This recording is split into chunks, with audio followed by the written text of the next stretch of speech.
প্রিয় দেশবাসী, আসসালামু আলাইকুম।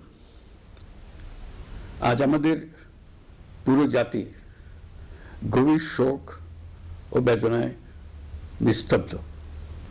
দেশের গণতান্ত্রিক রাজনীতির শীর্ষ নেত্রী, সাবেক প্রধানমন্ত্রী ও বিএনপি চেয়ারপারসন বেগম খালেদা জিয়া আর আমাদের মাঝে নেই। ইন্না লিল্লাহি ওয়া ইন্না ইলাইহি রাজিউন। বেগম খালেদা জিয়ার ইন্তেকালে আমরা গভীরভাবে শোকাহত ও মর্মাহত। তার মৃত্যুতে জাতি এক মহান অভিভাবককে হারিয়েছে। এই গভীর শোকের মুহূর্তে আমি তার পরিবারের সদস্যবৃন্দ, রাজনৈতিক সহকর্মী এবং অগণিত কর্মী সমর্থকদের প্রতি সমগ্র জাতির পক্ষ থেকে আন্তরিক সমবেদনা জানাচ্ছি। মহান আল্লাহর কাছে আমার প্রার্থনা, তিনি যেন আমাদের সবাইকে এই গভীর শোক কাটিয়ে ওঠার শক্তি দান করেন। বেগম খালেদা জিয়া ছিলেন বাংলাদেশের রাজনীতিতে এক পরম মহিমান্বিত ব্যক্তিত্ব। গণতন্ত্র, বহুদলীয় রাজনৈতিক সংস্কৃতি এবং জনগণের অধিকার প্রতিষ্ঠার সংগ্রামে তার অসামান্য ভূমিকা ইতিহাসে অম্লান হয়ে থাকবে।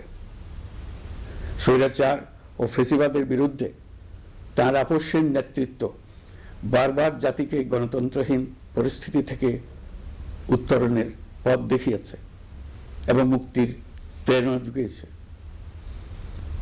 দেশ ও জাতির প্রতি তার সমুজ্জ্বল অবদান জাতি চিরকাল শ্রদ্ধার সাথে স্মরণ করবে। তার দীর্ঘ রাজনৈতিক যাত্রা, গণমুখী নেতৃত্ব এবং প্রিয় মাতৃভূমির স্বাধীনতা ও সার্বভৌমত্বকে সমুন্নত রাখতে তার অবিচল ভূমিকা অবিস্মরণীয় হয়ে থাকবে। এমন একজন মহান দূরদর্শী ও নিখাদ দেশপ্রেমিক নেত্রীর শূন্যতা পূরণ হবার নয়।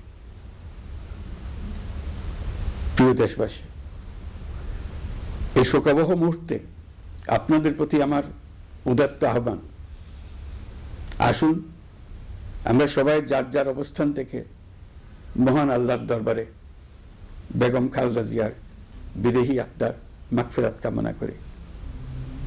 একই সঙ্গে জাতির এই কঠিন সময়ে আমরা যেন ঐক্যবদ্ধ থাকি। শোকের এই সময়ে কেউ যেন অস্থিতিশীলতা বা নাশকতার অপচেষ্টা চালাতে না পারে, সে বিষয়ে আমি সবাইকে সজাগ থাকার আহ্বান জানাচ্ছি। এই সময়ে আমাদের সবার দায়িত্বশীল ভূমিকা পালন করা অত্যন্ত জরুরি। প্রিয় দেশবাসী, সাবেক প্রধানমন্ত্রী বেগম খালেদা জিয়ার মৃত্যুতে আমি 3 দিনের রাষ্ট্রীয় শোক এবং আগামীকাল তার নামাজে জানাজার দিনে একদিনের সাধারণ ছুটি ঘোষণা করছি।